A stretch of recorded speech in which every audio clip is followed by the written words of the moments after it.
Muy buenas tardes, qué bueno que estamos reunidos nuevamente para tratar temas que los maestros nos han legado, sus palabras, sus ideas, su descubrimiento y su conocimiento, su intención.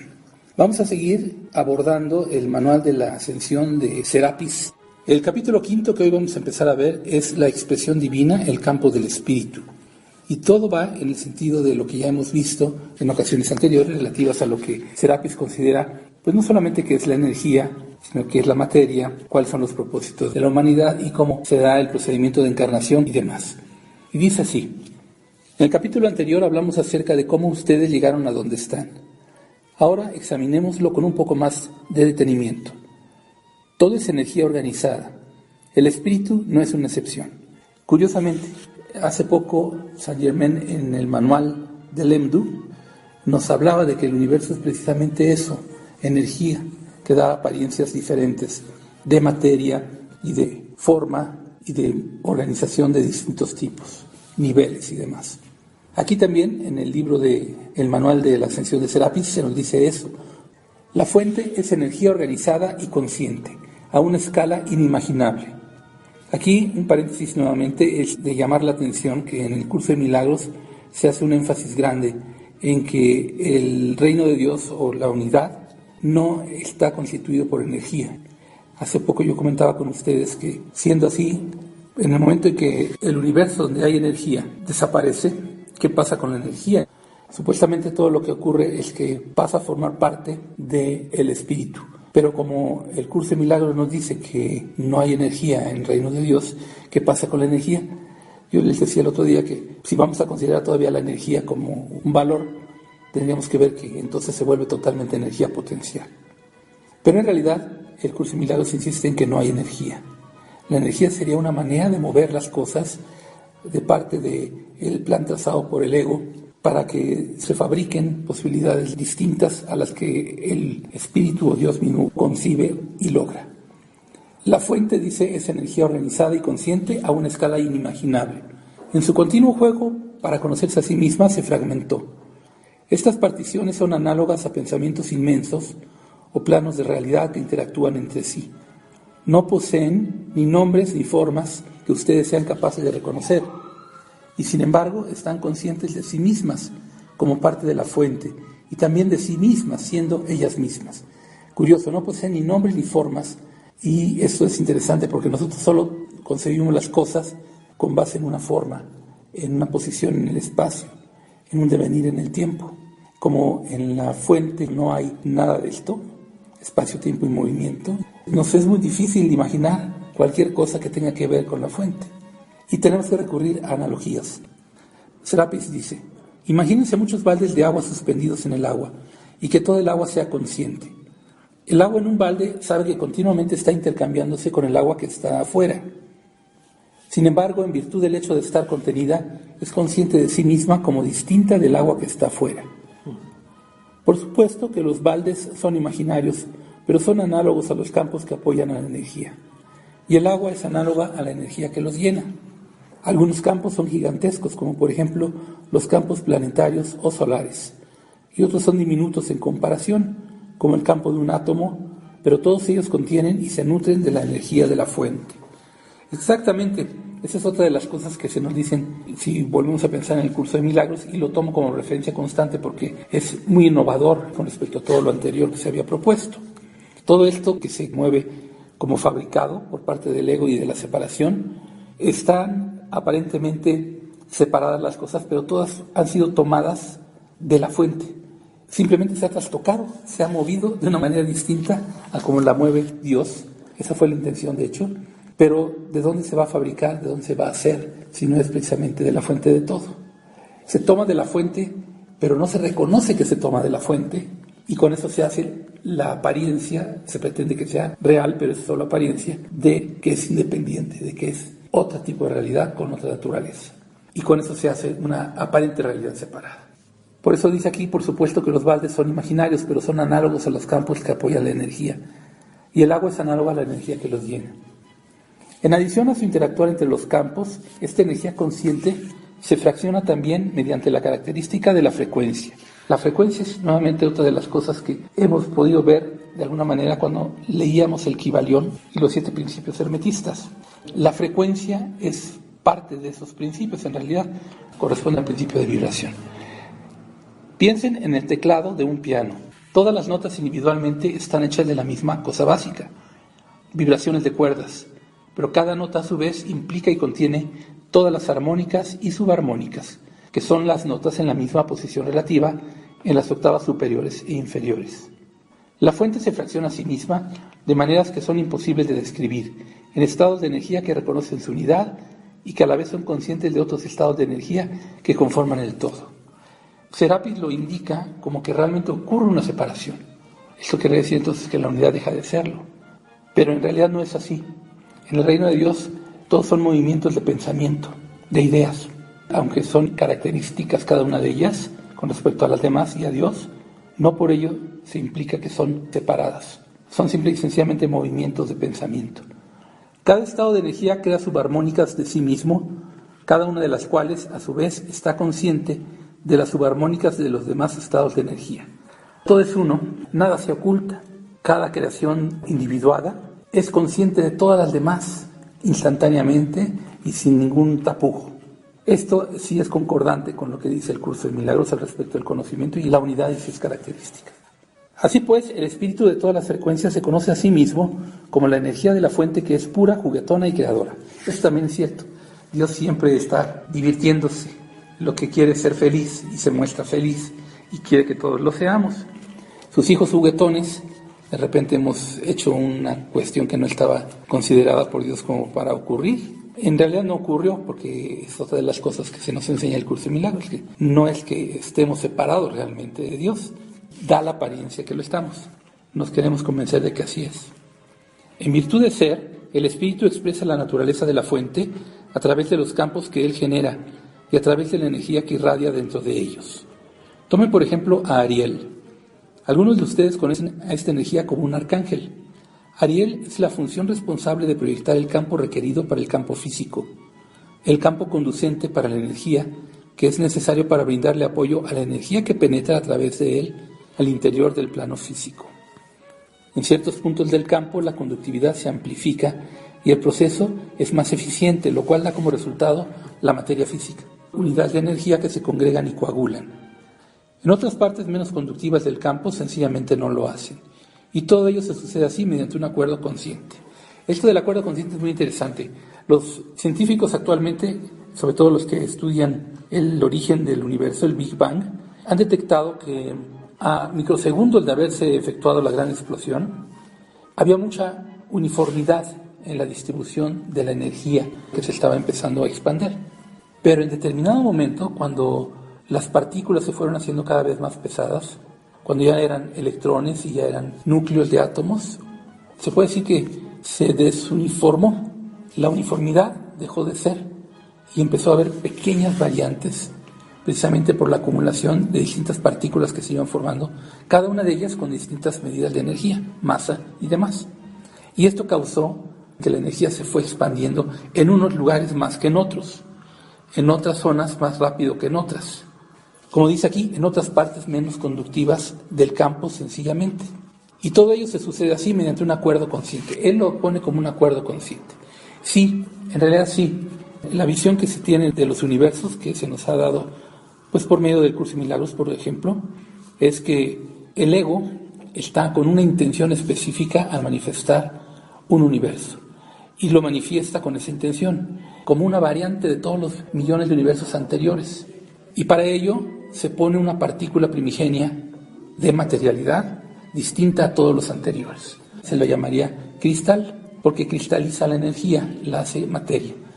Y la forma que asume y que toma es distinta entonces a la asumida originalmente por las partículas elementales o primigenias de universos anteriores. Entonces, ¿nosotros estamos hechos de cristales? Sí, en realidad estamos hechos de cristales. Estaba yo viendo hace poquito, unos días atrás, que entrevistaban a uno de los creadores de Pixar. Y él decía al respecto de el gran logro que fue para Pixar el hacer animaciones con tintes visos de realidad extraordinarios. Ya no nada más dibujos que tenían colores empastados y ya, sino detalles y detalles en las hojas de pasto, de las montañas, de los copos de nieve, de todas las formas, con exactitud inmensa. Y que eso fue un logro que él tuvo al buscar el uso de los fractales en el programa que él estaba creando para lograr esto. Cuando dio con esa clave, vamos a aplicar la teoría de los fractales, solitos se iban manifestando todos los detalles. Te lo puedo explicar de esta forma. Podíamos crear triángulos, sería como el cristal, y si haces un dibujo de un hombre con un triángulo, pues es como lo hace un niño, se ve muy pacota, ¿no? Así como le puedes poner ojitos y todo, pero pues no parece real. Pero mientras más triángulos le vas poniendo, y estos son más chiquitos, que comienza como a pixelear, y entonces se ve como pixeleado. Pero mientras más le pones triángulos, triángulos, triángulos, triángulos, triángulos, y más te alejas, más real parece a las formas que conocemos. Es una manera de decir que sí, que nosotros estamos manifestados por cristales. Pero estos son tan diminutos y tan en enormes cantidades que ya de magno parecemos sólidos, parecemos curvos, no parece que tengamos una forma primigenia a la cual le llamaríamos el cristal. A niveles subatómicos podríamos detectar esa forma y entonces ver que con esa forma está constituida toda la realidad. De ahí viene entonces esta parte del 7, ¿no? El triángulo, todo, o sea, y de alguna manera estamos cambiando de cristal, o sea, de ser triángulo a otra forma. Bueno, en cada universo no se cambia, se sostiene la forma primigenia, pero en este universo sí estamos haciendo una manifestación de movimiento y de cambio gracias a que se logró pasar por medio de una casta, que fue la de los hiitas, el cristal del universo anterior, que era el círculo, a este, en donde el cristal es el triángulo. Cuando se logren conformar ambos cristales, y de hecho la raza humana los tiene, se le legó ese cristal de parte de los hiitas a la humanidad, tomando el cristal de este universo, pero conjuntándolo con el otro, y estos despierten, se junten, entonces sí podríamos modificar el cristal de la era. Una era es un universo. Pero si no fuera así, no habría realmente una manera de cambiar el cristal. No habría mayor diferencias como los Legos, ¿verdad? Que tienen una forma como cuadrada o cúbica, pero que a distancia pues ya se ven como más conformados. Equivaldría a decir que los Legos tienen esa forma, y si fuéramos en otro universo, los Legos tendrían otra forma. Quizás habría más dificultad en hacer ciertas formas, pero se podrían hacer de todas maneras. Es así como el espacio fuera una forma de pensamiento colectivo que todos ustedes mantienen. Pero el sostener esta forma de pensamiento del espacio es apenas una de sus muchas funciones. Y en cualquier momento, en el tiempo, la energía que realiza esta función es distinta de la que era hace un instante. Ya ha cambiado mientras ustedes leían este párrafo. Cambia la energía, pero la energía que cambia, una vez que se conforma en materia, lo hace a través de la forma del cristal primigenio. Respeta esa forma. Si te llamas María Sánchez, la energía que se desempeña como la función de María Sánchez o cualquier otra función, en efecto, constantemente cambia. Ahora puede que la función de María sea la de explorar un aspecto de la maternidad. Por ejemplo, el uso del poder en relación con un niño o con un padre enfermo, o una cualquiera de 1.000.000 de cosas que el espíritu desea explorar. También, y sin importar cuál sea la función, el mismo tema podría repetirse a lo largo de muchas encarnaciones desde una perspectiva ligeramente diferente en cada caso. Así pues, la función de María Sánchez amplía la causa de la fuente, haciendo que la fuente aprenda más acerca de sí misma. La personalidad de María y su yo, espíritu conjuntamente, determinan cuán cerca ella va a estar de comprender su verdadera naturaleza como parte de la fuente y en consecuencia de experimentar su indivisibilidad con todo y con todos los que la rodean. Todo esto es partiendo de la idea de que es loable el propósito que tienen los universos, que es de indagar las posibilidades materiales, sobre todo, de separación y todo lo que en ella se va a aprender, y que lo que es aprendible es loable. Pero esto es como la visión que se tiene de siempre. El rompimiento que hace el curso de milagros con todo ello es muy fuerte, y prácticamente nos está diciendo es que no necesitarían jugar a eso. ¿Para qué quieren jugar a eso? Teniéndolo todo, sobre todo cuando el juego mismo implica que hay sufrimiento, que ya te olvidaste de tu fuente, que por tanto sí sientes de manera muy grande la separación, el miedo, la culpa, todo lo que en esta supuesta realidad se vive. ¿Qué propósito tendría? Casi siempre las tradiciones van en ese sentido. Se está aprendiendo y es para aprender. Caemos en esa posición que muchos han tomado de decir, ¿cómo vas a conocer tu parte luminosa si no conoces tu parte oscura? Por tanto, indaga tu parte oscura y así ya sabes lo que vale tu parte luminosa. Entonces ya puedes decidir por tu parte luminosa. Es como perverso ese argumento. ¿Qué necesidad? Pero así se usaba antes, ¿no? Se usa mucho esa idea. Se ve en todo, ¿no? Porque de repente quiero sufrirle para estar feliz o saber que la felicidad es buena. De hecho sí se usa en todo, pero debemos de empezar ya a darnos cuenta de que por mucho que lo hemos tratado de justificar, no se justifica realmente.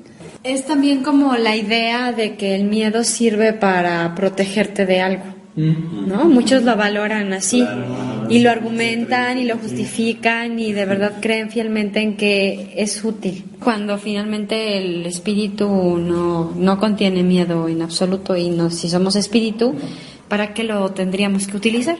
Y eso también del miedo viene tanto por lo que la vez pasada se decía acerca de lo que es la teoría de la evolución de las especies, de Darwin. Se da a entender que las especies han podido evolucionar porque han podido conservar ciertas particularidades a lo largo de todas sus generaciones sucesivas. Y una de ellas, de las más importantes, es el mecanismo de autodefensa que se dispara rápido a través de la sensación de peligro. Entonces, parecía que es loable tener miedo y que sirve, que cumple una función. En un universo probablemente sí, pero la cuestión vamos a indagarla realmente a fondo. ¿Qué necesidad hay de un universo o de muchos universos donde las cosas sean así? Si pensamos que las cosas son necesarias así, entonces surgen de la fuente, porque la fuente es la que las hace necesarias o no. Si son necesarias con base en la fuente, ya nos amolamos, porque entonces está decretado, decidido y así es, y no hay manera de cambiarlo, lo cual implica entonces que el sufrimiento sí es real, el miedo sí es real, y que no nos vamos a librar de ello nunca de manera total, siempre va a ser en medidas. Van a ser recurrentes entonces estos ciclos de miedo, sufrimiento, de liberación y de sensaciones de éxtasis. En cambio, si pensamos que la fuente no tiene nada que ver con eso, fíjate qué benévolo es ese pensamiento, porque quiere decir entonces que algo estuvo equivocado o chueco o distorsionado en cuanto a la manifestación de todas estas realidades aparentes, donde el miedo sí cumple un propósito. Y si es así, entonces, ¿queremos eso o no lo queremos? Cuando lo empezamos a no querer, entonces empezamos a buscar la alternativa. Y en la alternativa ya se encuentran posibilidades hacia la unidad que son puestas en práctica por quienes lo pueden poner en práctica, solicitando las ayudas que para ello se dan. Serapis. Así pues, vemos el mundo del espíritu de dos maneras. Primero, el espíritu es energía pura y organizada, consciente de sí misma y de su unicidad. Bajo esta capacidad, él no hace nada, sencillamente es. Segundo, vemos al espíritu realizando ciertas funciones, por ejemplo, la de María, la de Juan, la de San Germán y por supuesto la de Serapis. La energía que realizan estas funciones está cambiando constantemente. La porción del espíritu que realiza la función de Serapis, por ejemplo, está cambiando todo el tiempo, pero aún así entiende la naturaleza de la tarea y mantiene la apariencia de uniformidad y continuidad. Las funciones varían en el ámbito de su cobertura. La función de Serapis está relativamente bien definida y forma parte de otra función más grande encargada de apoyar la claridad intelectual que se necesita para la ascensión, plenamente consciente en el ámbito de todo un planeta.